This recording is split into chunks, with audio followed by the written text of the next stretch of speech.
अगर भाई लोग आप भी हमारी तरह इंडिया से ऑस्ट्रेलिया बाय रोड प्लान कर रहे हो या फिर कंबोडिया घूमने जाना चाहते हो तो भाई ये वीडियो ना आपके लिए ही बनी है, क्योंकि इसमें मैं कंबोडिया वीज़ा से रिलेटेड पूरी इन्फॉर्मेशन देने वाला हूँ कि कैसे एक इंडियन कंबोडिया वीज़ा घर बैठे बैठे 10 से 15 मिनट में अप्लाई कर सकता है।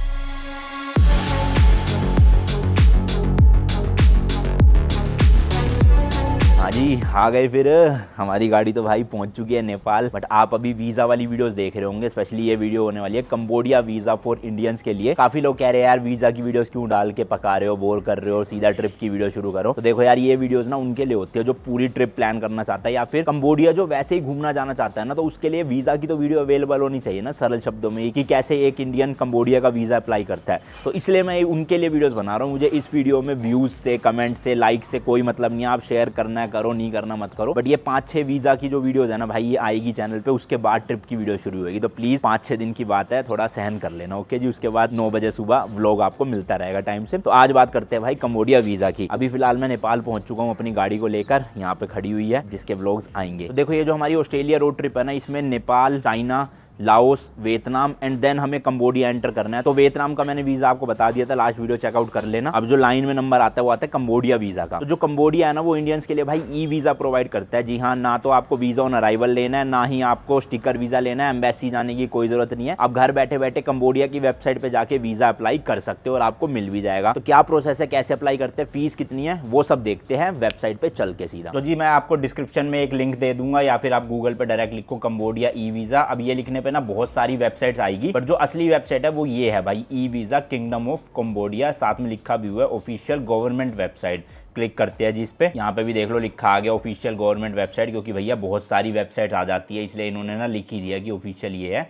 अब यहाँ लिखा हुआ है get your e visa in 3 easy step. सबसे पहला स्टेप है अप्लाई, दूसरा है पे करना और तीसरा है जब आपको वीज़ा मिल जाएगा तो डाउनलोड कर लो। बड़ा बड़ा अप्लाई नाउ का यहाँ पे बटन है, इस पर क्लिक करते हैं। इसके बाद जी सिंपल सा एक ये कैप्चा कोड है, इसको भरना है। अजीब सा लग रहा है बड़ा थोड़ा, बट आई होप पहली बार में मेरा ठीक हो जाएगा। नहीं होगा, देखना पड़ेगा। हो गया भाई, हो गया ठीक। इसके बाद देखो फॉर्म ना बहुत सिंपल सा, बहुत छोटू सा है। यहाँ पे आपको ना कुछ भी डॉक्यूमेंट्स अपलोड नहीं करने अपनी पासपोर्ट के अलावा। और ये जो फोटो है ना, ये भी आपको अपलोड करने की जरूरत नहीं है, वो डायरेक्टली पासपोर्ट से ही ना सिंक हो जाएगी। तो ये रीड पासपोर्ट का है ना ऑप्शन, इसी से हम कर सकते हैं। उसके अलावा ये जो इन्फॉर्मेशन है ना, ये भी सारी की सारी पासपोर्ट से ही ऑटोमेटिकली उठा लेगी ये वेबसाइट। मतलब देख रहे हो भाई, कंबोडिया जैसा देश अपने वीजा प्रोसेस को लेकर कितना एडवांस हो गया। अगर ये advance procedure Europe visa, Australia visa या यूके वीजा में भी हो जाए तो मजा आ जाए भाई कि पासपोर्ट अपलोड करो और सारी की सारी इन्फॉर्मेशन जो है वो ऑटोमेटिक भर जाएगी। अब यहाँ पे चलो हम फटाफट से अपना पासपोर्ट अटैच करते हैं, नए वाला। अगर आपके पास 2 पासपोर्ट है, यानी कि एक पुराना और एक नया, तो आपको सिर्फ नया अपलोड करना है, पुराना नहीं करना है। जैसे ही मैं देखना यहाँ पे पासपोर्ट अटैच करूंगा, सारी इन्फॉर्मेशन आ जाएगी जो मैं आपको ऑब्वियसली दिखा नहीं सकता। चलो जी, पासपोर्ट अपलोड पे लगा दिया। अब ये रीड कर रहा है सारी इन्फॉर्मेशन को। देख रहे हो कितनी मस्त एडवांस वेबसाइट है। मेरे साथ साथ ही यहाँ पे सोहन भी दूसरे वाले कंप्यूटर में बैठ के भर रहा है, ताकि हमारा एक ही टाइम पे भरा जाए और फिर साथ में ही 2-3 दिन में मिल भी जाए अपने को। ये देखो भाई, नाम वाम भर दिया गया है, डेट ऑफ बर्थ भी आ गई, नेशनैलिटी भी आ गई। बाकी एड्रेस वगैरह हमें खुद से भरना है, ईमेल खुद से भरना है, मोबाइल नंबर भरना है। और ये जो आपको सेक्शन दिख रहा है ना, address during visit in Cambodia, तो ये आपको अपने होटल का एड्रेस डालना है जो भी आप बुक करोगे। हालांकि इनको बुकिंग की जरूरत नहीं है शायद से, अभी मैं देखता हूँ एक बार,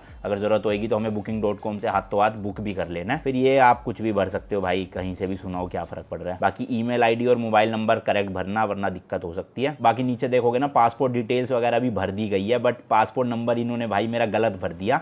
ये जो 2 है ना, ये 2 की जगह कुछ और है एक्चुअल में, तो मुझे अब वापस से भरना पड़ेगा। मतलब ये फिक्स नहीं है, मैं खुद भी टाइप कर सकता हूँ। उसके बाद भाई वीज़ा टाइप में आएंगे, 2 तरह के वीज़ा मिल रहे हैं, वीज़ा टी और वीज़ा ई। हमें वीज़ा टी देना है, यानी कि टूरिस्ट के लिए $36 की फीस है, अराउंड 2600 रुपीज़ हो गए इंडिया के। उसके बाद हाँ, रिजर्वेशन मांगी हुई है भाई होटल की, तो जितने भी दिन आप रह रहे हो कंबोडिया में, उसकी आपको यहाँ पे होटल बुकिंग अपलोड करनी पड़ेगी PDF की फॉर्म में। और अदर्स में आप अगर और भी कोई सपोर्टिंग डॉक्यूमेंट देना चाहते हो तो वो दे सकते हो, बट मैं दे नहीं रहा हूँ। तो इन शॉर्ट यहाँ पे ना हमें फ्लाइट की बुकिंग देनी है, ना ही हमें कुछ और देना है, इंश्योरेंस वगैरह कुछ नहीं जरूरत, सिर्फ होटल रिजर्वेशन ऑर्डर मतलब अपना अपलोड करनी है। फिर इंटेंडेड डेट ऑफ एंट्री, कब आप एंटर कर रहे हो कंबोडिया में। जैसे कि हम जो है वो अपनी ट्रिप में 16 जनवरी के आसपास जो है वो एंटर करेंगे। तो यहाँ लिखा आ गया, your entry date is long, we will processing approval near your entry date. तो इसका मतलब ये है कि भाई ये ना अभी हमारा प्रोसेस नहीं करेंगे वीजा, अगर हम भर भी देते हैं, जब हमारी एंट्री डेट होगी ना उसके नियर बाय में ही जो है ना ये हमारा पूरा वीजा प्रोसेस करेंगे। भरेंगे भाई। तो मतलब अभी हमारा अप्रूवल नहीं आएगा। अगर हम जनवरी में जा रहे हैं तो अराउंड आप समझ लो ये नवंबर एंड में या दिसंबर की स्टार्टिंग में प्रोसेस करेंगे वीज़ा।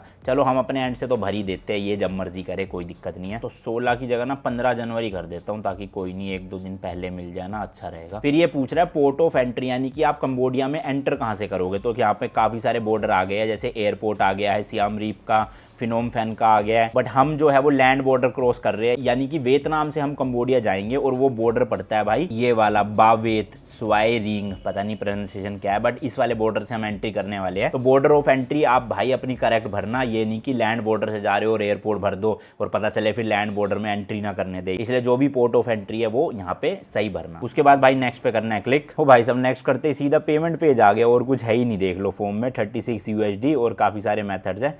तो मैं वीज़ा कार्ड के थ्रू पे कर देता हूँ। चलो जी पेमेंट करते ही काम जो है हो गया। मैं अमाउंट बताऊँ एग्जैक्ट कितना कटा है, 2999 यानी 3000 रुपये पूरे। और ये मेरे ख्याल से ना प्रोसेस इसलिए नहीं करते क्योंकि ये जो कंबोडिया का वीज़ा मिलता है ना उस पर आप सिंगल एंट्री 1 महीने तक रह सकते हो, बट जो वैलिडिटी होती है ना वीज़ा की वो 3 महीने की होती है। तो अगर मैं आज अप्लाई करूंगा और मान लो 2 दिन बाद मेरा वीज़ा लग जाता है तो वैलिडिटी ना उसी महीने से स्टार्ट हो जाती है, उसी डेट से। और मुझे जाना है जनवरी में, तो इसलिए ये आज प्रोसेस नहीं कर रहे हैं। जब मुझे निकलना होगा ना जनवरी में, उससे मेरे ख्याल से 15 से 20 दिन पहले यानी दिसंबर में ये जो है प्रोसेस करेंगे। और मेरी जो वैलिडिटी आएगी ना वो आएगी फिर दिसंबर से लेकर मार्च तक की अगले साल। तो मेरे को दिक्कत नहीं है भाई, ठीक है चलो हमारा काम तो हो ही गया। भर दिया भाई साहब, पेमेंट फेल्ड आ गया। हाँ इसमें ना कार्ड में जो आपके जिससे भी पेमेंट कर रहे हो ना उसमें भाई इंटरनेशनल ट्रांजेक्शन ऑन होनी चाहिए, क्योंकि मैंने अपने 3 कार्ड से ट्राई करा नहीं हुआ। फिर मेरे HDFC वाले कार्ड से हो गया जिसमें इंटरनेशनल ट्रांजेक्शन ऑन थी। तो अब इसके कार्ड में भी नहीं होगा इंटरनेशनल, मेरे वाले से ही करवा देता हूँ इसका भी। चलो तो यार पेमेंट करने के ना 2 दिन के बाद मेरे पास एक ईमेल आता है जिसमें वो मुझसे फ्लाइट टिकट्स मांग रहे हैं कंबोडिया एंटर करने की और एग्जिट करने की। अब आपने ध्यान दिया होगा मैंने जब फॉर्म भरा था तो मैंने लैंड बॉर्डर चूज किया था एंट्री में। अगर कोई इंसान भाई बाय लैंड एंटर कर रहा है तो उसे फ्लाइट टिकट की जरूरत क्या है, मुझे समझ नहीं आता भाई। मतलब क्या बोलूं यार, मैं बोलना नहीं चाहता कुछ भी ना फालतू उल्टा सीधा। मतलब आप अगर फॉर्म में देख रहे हो कि बंदे ने बाय लैंड बॉर्डर लिखा है तो फिर वो बाय प्लेन क्यों आएगा, है ना। जब वो बाय प्लेन आएगा ही नहीं तो उसके बाद टिकट क्यों होएगी, और टिकट होएगी ही नहीं तो आप मांग क्यों रहे हो। अब फिर भी भाई मैंने उनको ईमेल पर रिप्लाई लिखा कि ऐसे ऐसे हम बाय लैंड एंटर कर रहे हैं, थाईलैंड से उधर वियतनाम से एंटर करेंगे और एग्जिट करेंगे थाईलैंड बाय लैंड। और दोनों ही कंट्री के मैंने वीजा की भी इनको वो भेज दी फोटो। 13 दिन हो गए भाई, 13 दिन तक कोई रिप्लाई नहीं आया, कोई किसी ने कॉन्टेक्ट करने की कोशिश नहीं करी, कुछ भी नहीं हुआ, ऐसे के ऐसे ही पड़ा रहा। तो फिर मैंने कल भाई थक हार के जो है वो टिकट बुक करी, फ्लाइट से कंबोडिया एंटर की और एग्जिट की, अपनी भी सोहन की भी। और वो फिर जाके अपलोड करी इनकी वेबसाइट पे, ईमेल का रिप्लाई नहीं किया, वेबसाइट पे अपलोड करी और 1 दिन के अंदर अंदर इन्होंने वीजा दे भी दिया, 3 महीने वैलिडिटी और 30 दिन तक मैं रह सकता हूँ वहां पे। तो भाई मेरे को समझ नहीं आता यार, या तो लैंड बॉर्डर का ऑप्शन ही मत दो फॉर्म में, अगर ऑप्शन दे रहे हो तो थोड़ा समझदारी दिखा के किसी से फ्लाइट टिकट क्यों ही मांग रहे हो। खैर जो भी है, अपना वीजा आ गया भाई, अब टेंशन खत्म।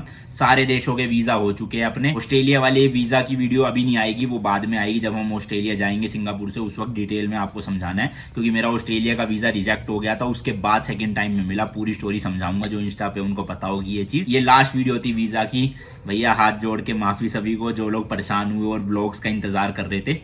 बट अब जो है व्लॉग रेगुलर आते रहेंगे 1 दिन के गैप में सुबह 9 बजे, जब तक मैं चाइना से एग्जिट नहीं कर जाता। मतलब आप समझ लो 15 जनवरी तक जो है ना वो व्लॉग्स ऑल्टरनेट डेज पे आएंगे। उसके बाद ना लगातार भाई लड़ी लगा दूंगा, हर रोज सुबह 9 बजे आपको ट्रैवल व्लॉग देखने को मिलेगा अलग अलग देश से, मस्त एकदम मजेदार स्कॉर्पियो वाले। तो इसलिए भाई 15 जनवरी तक बस मैनेज कर लो ऑल्टरनेट डेज, उसके बाद फिर रेगुलर रहेगा। मार्च अप्रैल तक लगातार वीडियोज आती रहेंगी। बाकी ऐसी सपोर्ट बनाए रखो, कोर्स का लिंक दे रखा, जाके एनरोल कर दो। मिलता हूँ आपसे नेक्स्ट वीडियो में, till then good bye and as always तीखे रास्तों पर नहीं पड़ना फीका। बाय।